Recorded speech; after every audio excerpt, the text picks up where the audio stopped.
नमस्कार शिक्षक साथियों। आज हम देखते हैं ऑनलाइन के माध्यम से हम एम शिक्षा मित्र से एप्लीकेशन से दक्षता ट्रैकर कैसे भरें।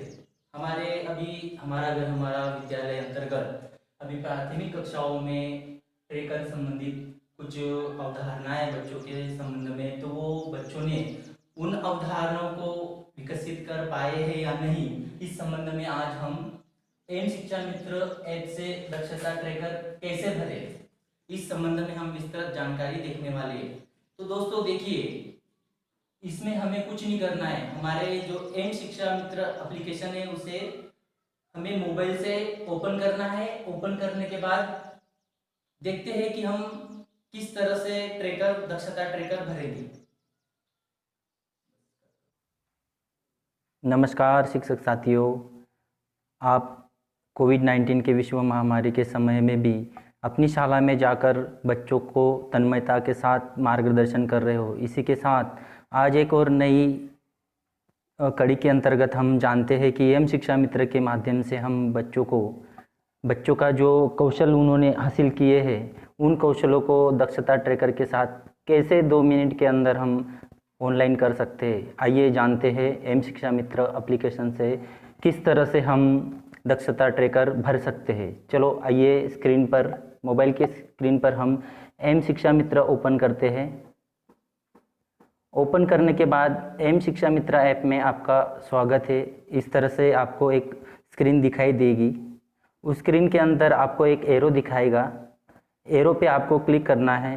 क्लिक करने के बाद आपको एम शिक्षा मित्र 13.5 यह वर्जन आपको अपडेट करना है, और अपडेट करने के बाद में आप लोगों को दक्षता ट्रैकर का एक न्यू विंडो उस एप्लीकेशन में आपको दिखाई देगा। उस विंडो को आपको क्लिक करना है। क्लिक करने के बाद यदि आप उस एम शिक्षा मित्र में लॉगिन होंगे तो आपको लॉगिन होकर उसमें लॉगिन करना है। लॉगिन करने के लिए आपके पास शिक्षा विभाग से एक एडी पासवर्ड आपको दिया जाएगा। उस एडी पासवर्ड से आपको क्या करना है, लॉगिन करना है। जैसे आप लॉगिन कर लेंगे, आपकी जानकारी प्राप्त की जा रही है, इस तरह का मैसेज आपको शो होगा। शो होने के बाद आपको नीचे स्क्रॉल करके मास्टर डाटा अपडेट करें, इस पर क्लिक करना है। इससे यह होगा कि आपका जो फ़ोन में, मोबाइल में जो आपका कंटेंट है या आपका जो डेटा है वो अपडेट हो जाएगा, और अपडेट होने के बाद आप दक्षता ट्रैकर आसानी से भर सकते हैं। आइए देखते हैं दक्षता ट्रैकर कैसे भरेंगे। आप अपनी मोबाइल के स्क्रीन पर दक्षता ट्रैकर पर क्लिक करें। क्लिक करने के बाद आपको व्यक्तिगत जानकारी पूछी जाएंगी। उस जानकारी को आपको शाला का डायस कोड प्रथम आपको एंटर करना है। तो एंटर करने के लिए हम अपना शाला का डायस कोड एंटर कर रहे हैं 23 28 070 85 05। ये हमारा शाला का डायस कोड है। हम अभी आगे बढ़ रहे हैं। आगे बढ़ने का नाम व्यक्तिगत जानकारी में आपसे पूछा जाएगा कि शिक्षक ऑब्लिक शाला प्रभारी का नाम लिखना है। तो हम लिखेंगे शाला प्रभारी का नाम लिखेंगे हम विष्णु पवार। जैसे हम शाला प्रभारी का नाम लिखते हैं, आपको एक स्क्रीन शो होगी, आगे जाए पर आप क्लिक करना है।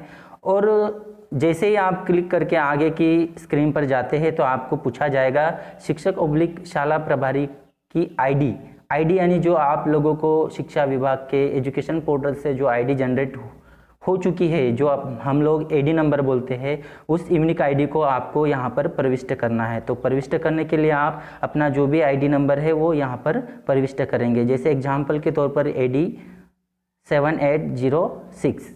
एंटर करने के बाद आप लोगों को और आगे जाए इस पर क्लिक करना है। क्लिक करने के बाद आपको शाला दक्षता प्रगति कार्ड हिंदी विषय के संबंध में जब आप लोगों ने बच्चों को पढ़ाया है, तो उन बच्चों को आपने 2019 के सत्र में उन बच्चों ने कौन सी दक्षताएं हासिल की है, इस आधार पर आपको ट्रैकर प्रपत्र 1 भरना है, वो भी सितंबर माह के आधार पर। आप देखेंगे कि सितंबर 2019 में हमारे यहाँ बच्चे कुल संख्या हमारे यहाँ थी। शाला शाला दक्षता प्रगति कार्ड की बात करते हैं। सितंबर 2019 में बच्चों की कुल संख्या कितनी थी? तो हमारे जब हम पहली दूसरी को इनका समूह निर्धारण नहीं किया गया था तो हम क्या करेंगे, जब हम ट्रेकर प्रपत्र की बात करते हैं तो पहली और दूसरी कक्षाओं को भी इसमें लेना है और तीसरी चौथी पाँचवीं का हमने समूह निर्धारण किया था। तो हम क्या करेंगे, हमारे यहाँ पिछले सत्र में 55 यह संख्या थी तो हम 55 डालेंगे। उसके बाद में शाला दक्षता प्रगति कार्ड में हिंदी ट्रेकर प्रपत्र 1 में सितंबर 2019 में मूल्यांकन किए गए बच्चों की कुल संख्या। अब मूल्यांकन कितने बच्चों की हमने करी थी? तो हमने मूल्यांकन किया था कक्षा तीसरी, चौथी और पाँचवीं। तो हमारे यहाँ कुल विद्यार्थी 29 विद्यार्थियों का हमने दक्षता उन्नयन इस संबंध में उनका मूल्यांकन किया था। तो हम क्या करेंगे, 29 यह संख्या इसमें फिल करेंगे। फिल करने के बाद आगे जाए पर क्लिक करना है और इसी संबंध में अगली जो स्क्रीन हमारे सामने दिखाई देती है उसे हम क्या करेंगे, शाला दक्षता प्रगति कार्ड हिंदी ट्रेकर प्रपत्र 1 शाला में कुल अंकुर समूह के बच्चों की संख्या हमें यहाँ पर एंटर करना है। तो हमारे यहाँ कुल 2019 में तीसरी कक्षा, चौथी कक्षा व पाँचवीं कक्षा कुल मिलाकर 18 बच्चे अंकुर समूह में थे। तो हम 18 बच्चों को क्या करेंगे, यहाँ पर एंटर करके आगे जाए पर क्लिक करेंगे। उसके बाद शाला में कुल तरुण समूह के बच्चों की संख्या कितनी थी? हमारे यहाँ कुल तरुण बच्चों की संख्या तीसरी कक्षा, चौथी कक्षा व पाँचवीं कक्षा के बच्चों की कुल संख्या 11 थी। तो हम 11 करके आगे बढ़ जाएंगे।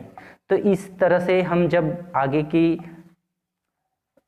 इस पे स्क्रीन पर आते हैं तो हमें एक और आता है, उसमें शाला में कुल उमंग समूह के बच्चों की संख्या कितनी थी? हमारे यहाँ उमंग समूह की संख्या 0 थी तो हम 0 करेंगे और आगे जाए पर क्लिक कर देंगे। अब आते हैं हम अपने सत्र 2020-21 के सत्र में हमने सितंबर माह में बच्चों का ट्रेकर प्रपत्र भरा है। उस ट्रेकर प्रपत्र के आधार पर हम माह सितंबर का 2020 का बच्चों की कुल संख्या कितनी है उस संख्या के आधार पर हम करेंगे। हमारे यहाँ कुल संख्या भी 62 है यानी 62 है। तो हम क्या करेंगे, आगे जाए पर क्लिक करेंगे और इसी के द्वारा अगली स्क्रीन पर हमें दिखाई दे रहा है कि शाला दक्षता प्रगति कार्ड हिंदी ट्रेकर प्रपत्र 1 पर जब हम माह सितंबर 2020 की बात करते हैं तो मूल्यांकन किए गए बच्चों की कुल संख्या कितनी थी? कुल संख्या हमारे यहाँ कुल संख्या थी 35। जब हमने मूल्यांकन किया बच्चों का तो हमारे यहाँ संख्या थी 62 संख्या थी। तो हम क्या करेंगे, 62 यहाँ पर क्लिक करेंगे। उसके बाद शाला में कुल अंकुर समूह के बच्चों की संख्या कितनी थी? अंकुर समूह की संख्या इस वर्ष 2020-21 में हमारे यहाँ 0 है, इसलिए हम 0 टाइप करके आगे बढ़ जाएंगे। और उसके बाद में 2020 के अंतर्गत शाला में कुल तरुण समूह के बच्चों की संख्या हमारे यहाँ 35 है। तो हम 35 लिख के आगे बढ़ जाएंगे। जैसे हम आगे बढ़ते हैं तो हमें उमंग समूह में भी संख्या दर्शाना है। तो हमारे यहाँ उमंग समूह में अभी बच्चे नई दक्षता हासिल नहीं कर पाए हैं तो इसलिए हम यहाँ पर 0 करेंगे। 0 करने के बाद हम आगे बढ़ते हैं। जैसे ही आगे बढ़ते हैं तो सितंबर 2019 में बच्चों की कुल संख्या कितनी थी? तो हमारे यहाँ कुल संख्या है 62 62। तो हम 62 करेंगे। और गणित विषय की बात कर रहे हैं तो गणित विषय में अंकुर समूह में यानी कुल हमने मूल्यांकन कितने बच्चों का किया? तो हमने 35 बच्चों का किया। तो हम 35 बच्चे एंटर करके आगे बढ़ जाएंगे। आगे बढ़ने के बाद हमें बता रहा है कि स्क्रीन पर कि शाला में कुल अंकुर समूह के बच्चों की संख्या कितनी थी? 35 ही थी हमारे पास। तो हम आगे बढ़ जाएंगे। सॉरी हमारे पास अंकुर समूह में 0 थे तो हम आगे बढ़ गए। उसके बाद तरुण समूह में हमें 35 बच्चों को दर्शाना है। तो 35 बच्चों को हम यहाँ पर आगे जाए पर क्लिक करेंगे। क्लिक करने के बाद उमंग समूह में हमारे यहाँ 0 बच्चे थे, इसलिए 0 पर क्लिक करके आगे बढ़ जाएंगे। आगे बढ़ने के बाद सितंबर 2020 में बच्चों की कुल संख्या कितनी थी, तो हमारे यहाँ कुल संख्या थी 62 और हम आगे बढ़ जाएंगे। इसी के तहत सितंबर 2020 में मूल्यांकन किए गए बच्चों की कुल संख्या कितनी है, 35, और इसे हम आगे बढ़ जाएंगे। आगे बढ़ने के बाद शाला में कुल अंकुर समूह के बच्चों की संख्या 0 है हमारे यहाँ, तो हम 0 करेंगे। शाला में कुल तरुण समूह के बच्चों की संख्या 35 है, तो 35 करके हम आगे बढ़ जाएंगे। आगे बढ़ने के बाद शाला में कुल उमंग समूह के बच्चों की संख्या 0 है, तो 0 टाइप करके हम आगे बढ़ जाएंगे। आगे बढ़ने के बाद हमारे सामने एक स्क्रीन पर एक ऑप्शन आएगा सबमिट आंसर। हमें सबमिट आंसर पर जैसे ही क्लिक करेंगे तो आपको एक मैसेज शो होगा, आपके द्वारा दर्ज सर्वे की गई जानकारी सबमिट कर दी गई है। इसी के साथ शिक्षक साथियों, मेरा आपसे सभी से अनुरोध है कि आप लोग अपनी दक्षता ट्रैकर अपने एम शिक्षा मित्र से इस तरह से आसानी से भर सकते हैं। इसी के साथ धन्यवाद।